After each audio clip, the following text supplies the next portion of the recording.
बिहार चुनाव 2025 की सरगर्मी तेज होते ही सियासी बयानबाजी भी गर्म हो चुकी है। एक तरफ महागठबंधन अपनी रणनीति मजबूत करने में जुटा है, वहीं दूसरी तरफ एनडीए के नेता लगातार विपक्ष पर हमला करते नजर आते हैं। इसी कड़ी पर राष्ट्रीय लोक जनता दल यानी आरएलएम के राष्ट्रीय अध्यक्ष उपेंद्र कुशवाहा ने महागठबंधन पर तीखा हमला बोल दिया है। पटना में मीडिया से बात करते हुए कुशवाहा ने कहा कि उन्होंने एसआईआर पर बहुत शोर मचाया, लेकिन जनता ने उन्हें पहले ही नकार दिया। उन्होंने लालू यादव पर निशाना साधते हुए कहा कि जब वे 15 साल से सत्ता में थे तब दलित और अति पिछड़े वर्ग को पंचायत तक में प्रतिनिधित्व नहीं मिलता था। कुशवाहा ने कहा कि एनडीए सरकार के आने के बाद ही दलितों और पिछड़ों को सम्मान मिला। उन्होंने ये भी कहा कि अब जनता लालच और भ्रम की राजनीति में नहीं फंसने वाली। उन्होंने दावा किया है कि आने वाले चुनावों में बिहार की जनता एक बार फिर विकास और स्थिरता के पक्ष में वोट करेगी। चले जानते हैं पूरी रिपोर्ट। देखिए, मुद्दा की बात है, एसआईआर पर तो बड़ा हाई तौबा उन लोगों ने किया, लेकिन निकला क्या? खुदा पहाड़ निकली चुहिया। आज कहीं जनता के बीच में चर्चा भी है क्या कि एसआईआर क्या है? ये लोग तो जनता के बीच मुद्दा बनाने का प्रयास कर रहे थे। जनता ने पहले ही रिजेक्ट कर दिया कि आप जो बोल रहे हैं कहीं है ही नहीं। अब तो दिख रहा है ना, प्रमाण के रूप में दिख रहा है ना, तो कोई मतलब नहीं उनका।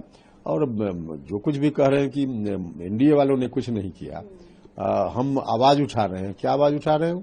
कह रहे आप लोग दलित हाँ, तो जब लालू जी 15 साल तक बिहार सरकार में थे, एक वार्ड का मेंबर कोई दलित को बनने नहीं देता था। महिला को तो, दलित परिवार की महिला, अति पिछड़ा परिवार की महिला, पुरुष भी कोई नहीं बनने देता था।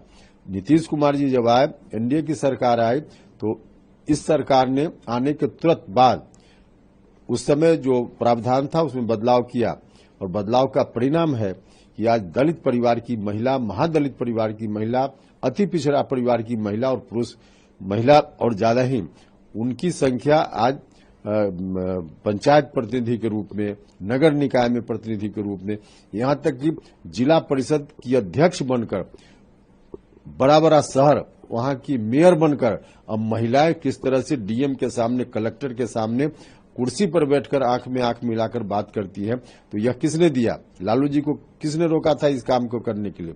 तो वोट गरीबों का, वोट सबका, और भला अपने परिवार का, ये तो लालू जी ने किया। अब सत्ता उनके हाथ से खिसक गई है, नहीं आने वाली है, तो फिर से प्रलोभन जैसी बात करते हैं। जनता उनकी असलियत को पहचानती है। सिर्फ बोलने वाले लोग हैं, काम करने वाले लोग नहीं है। जनता उनको पहचान नहीं।